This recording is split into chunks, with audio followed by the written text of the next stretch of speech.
आजच्या नवीन ब्लॉगमध्ये सर्वांचे एक वेळेस स्वागत आहे मित्रांनो. कारण मित्रांनो, आम्ही बऱ्याच दिवसानंतर रेणुका माता मंदिरावर आलेलो आहे आणि बऱ्याच दिवसानंतर आम्ही सर्व परिवार भेटायला इथं रेणुका माताला आलेलो आहे मित्रांनो. तो आजचा माझा छोटासा ब्लॉग नक्की बघा आणि त्या अगोदर तुम्ही जर माझ्या चॅनलला नवीन असाल मित्रांनो, सबस्क्राईब करा या तुमच्या मित्राला, भावाला. कारण मित्रांनो, मी तुमच्यासाठी लांबून ब्लॉग बनवण्यासाठी आलेलो आहे. तर हे बघा मित्रांनो, रेणुका माताचे वर देवस्थान आहे. कारण मित्रांनो, इथे भरपूर लांबवरून मित्र व पूर्ण परिवारासोबत येत असतात मित्रांनो. कोणाची काय अट असते, कोणाची काय अट असते, तर भेटण्यासाठी आले नसतात. तसंच आम्ही इथे आज, तर मित्रांनो एवढी गर्दी नव्हती, त्यामुळे आम्ही आज लवकर सकाळचा 5 वाजेपासून निघलेलो होतो आणि आम्ही आता 10 वाजेपर्यंत इथे पोचून गेलो मित्रांनो.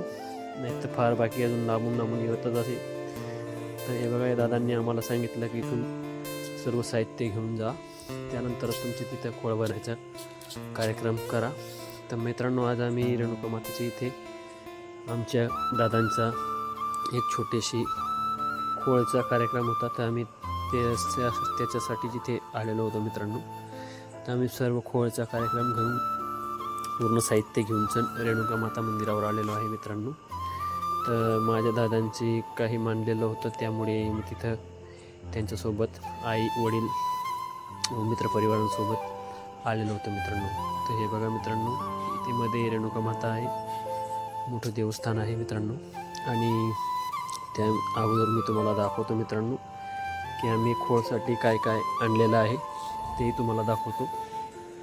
तर हे बघा मित्रांनो, माझ्या आजी आणि आईने अशा पद्धतीने तुपाचा दिवा व काही तांदूळ, काही गहू आणलेले आहेत आणि तुपाचा दिवा करून इथे आम्ही आता माताला तो चढवणार आहे मित्रांनो.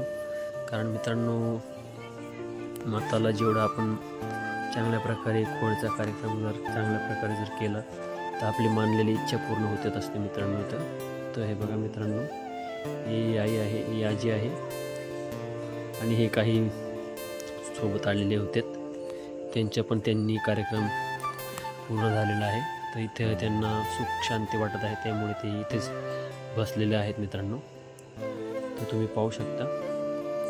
तर मध्ये व्हिडिओ न काढू देत होते मित्रांनो, त्यामुळे मला बाहेर बसावं लागलं आणि इथूनच चांगल्या प्रकाराने शूट करून घ्यावं म्हणून मी इथे बाजूला बसून आज हा छोटासा व्हिडिओ बनवत आहे. तर माझा हा रेणुका मातेचा इथेचा एक प्रॉपर व्हिडिओ असा राहील मित्रांनो. कारण मित्रांनो, मोबाईल धरून बसणं म्हणजे सोपं नाही.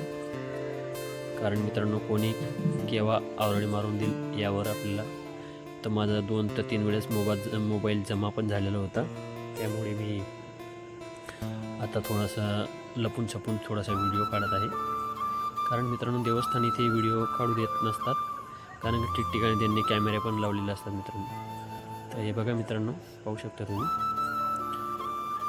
अशा पद्धतीने माताचा काही गजरा आहे, काही गहू आणलेले आहेत, काही त्याच्यात 1-2 रुपया ठेवलेला आहे आणि अशा पद्धतीने ताटात आम्ही सर्व प्रकारचे साहित्य जमा करून ठेवलेले आहे.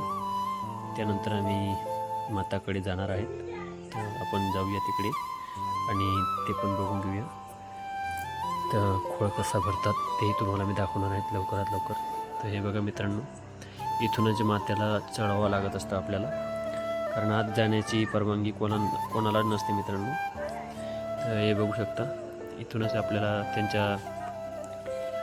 त्यांनी ती तगारी दिलेली आहे त्याच्यामध्येच ठेवावं लागत असतं आणि ती आतमध्ये घेऊन जायचं. म्हणजे जो पंडित आहे तो मधून घेऊन जाईल, आपल्याला इथून ते फक्त टाकून द्यायचं आहे. आणि दुसऱ्याकडे म्हणजे आपले फोटोसुद्धा काढू देत नाही मित्रांनो इथं, कारण इथे ठिकठिकाणी कॅमेरे लावले. तर आजचा ब्लॉग एवढाच.